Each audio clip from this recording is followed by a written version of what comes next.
में धीरू नाम का व्यक्ति रहता था। उसका बनाया हुआ चंपारण मटन करी आसपास के इलाके में बहुत मशहूर था।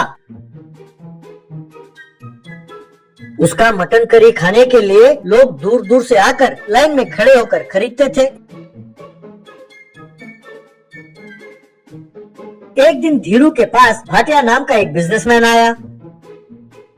उसने धीरू से पूछा, भैया तुम मटन करी बनाते कैसे हो, जरा दिखाओ तो सही। तब धीरू ने कुछ मटन लिया और मसाले लेकर एक बाउल में डाला और उसे खूब मिलाया। फिर उसे एक रेड पॉट में डाला और उसे एक ढक्कन डालकर सील कर दिया। फिर जलते हुए कोयले में उसे रखा। जब वो मटन करी तैयार हो गया, उसने एक प्लेट में डाला और भाटिया के सामने रखा। भाटिया ने एक भी टुकड़ा नहीं छोड़ा, सारा खा गया।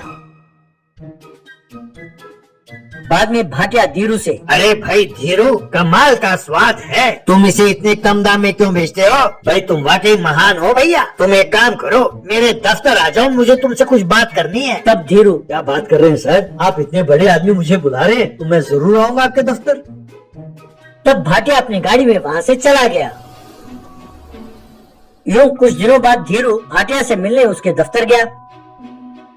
भाटिया धीरू से, भैया धीरू, तुम्हारा मटन करी बहुत स्वादिष्ट है। मेरे बच्चे कह रहे थे कि वे भी गए थे तुम्हारे पास मटन करी खाने के लिए। इनफैक्ट उन्होंने बताया तो मैं तुम्हें घूमता हुआ वहाँ पहुँचा। भाई बात ये है कि मैं चाहता हूँ कि तुम हमारे रेस्टोरेंट में आकर काम करो। महीने का 30,000 रूपए देंगे तनख्वाह तुम्हें। इस तरह तुम्हारा चंपारण मटन करी सड़क के किनारे नहीं, पटना के स्टार होटल्स में मिले, ऐसा बंदोबस्त करते हैं। हम प्लेट का 10,000 रूपए रखेंगे दाम। तब धीरू, सर आप जैसे बड़े लोगों को ये पसंद आया, इसीलिए आप मुझे ढूंढते हुए आए। इस करी को खाने के लिए गरीब लोग भी आते हैं सर। अगर आपके होटल में इतना ज्यादा दाम में इसे बेचेंगे तो बेचारे गरीबों के साथ अन्याय होगा सर। तब भाटिया, भाई देखो धीरू, लगता है मेरे सामने तुम्हें बिठाकर तुम्हें इज्जत देकर मैंने गलती की है। अगर मैं चाहूँ कल से वो तुम्हारा दुकान नहीं रहेगा वहाँ और ना ही तुम रहोगे। धीरू, सर आप गाड़ी से उतरे और मेरे पास बैठकर आपने करी को टेस्ट किया तो मैंने सोचा आप बहुत नेक इंसान हैं। अगर मुझे पता होता कि आप ऐसा सोचते हैं तो मैं आपके पास ना आता।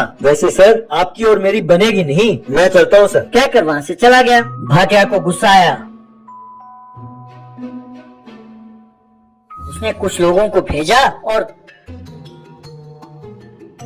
धीरू के दुकान के सामने रोज झगड़े कराने लगा। ये देखकर वहाँ के कस्टमर्स को बहुत गुस्सा आया। उन्होंने उन लोगों को पकड़ा और उन्हें खूब मारा। वे सब वहाँ से भाग गए।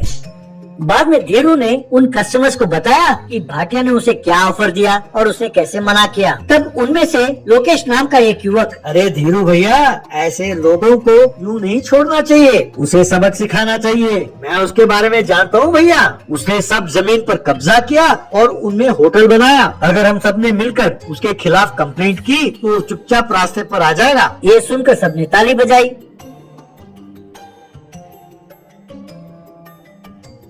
अगले दिन लोकेश के साथ बाकी लोग भी गए और अदालत में भाटिया के खिलाफ केस दर्ज किया। अदालत में जज ने भाटिया के खिलाफ पूछताछ करने का आदेश जारी किया। अगले दिन भाटिया धीरू के पास आया और, यार धीरू, मुझसे गलती हो गई, पर यार मैंने तुम्हारा क्या बिगाड़ा? बस 2-4 लड़कों को भेजा और तुम्हें डराने को कहा। बस इतनी सी बात के लिए तुमने मेरे खिलाफ इतने सारे केस डाले। यार मेरा तो बेड़ा गर्क हो जाएगा। भाई मेरे, मैं तुम्हारे पाँव पड़ता हूँ, मुझे छोड़ दो। अब मैं तुमसे कभी पंगा नहीं लूंगा और अगर तुम चाहो मैं तुम्हारे लिए बढ़िया सा होटल बना कर दूंगा, प्लीज भैया। तब धीरू, देखिए सर, इतनी नम्रता दिखाने की कोई जरूरत नहीं है। अब आप जाइए। अगर दोबारा मुझसे पंगा लिया तो अगली बार आपके खिलाफ केस नहीं, ये लोग आकर आपकी खूब पिटाई करेंगे। ऐसा कहते ही भाटिया वहाँ से चला गया। तब से भाटिया धीरू से दूर रहने लगा। बाद में अपना साथ देने के लिए धीरू ने अपने ग्राहकों को धन्यवाद कहा। और हाँ, पटना का चंपारण मटन करी खूब मशहूर हो गया।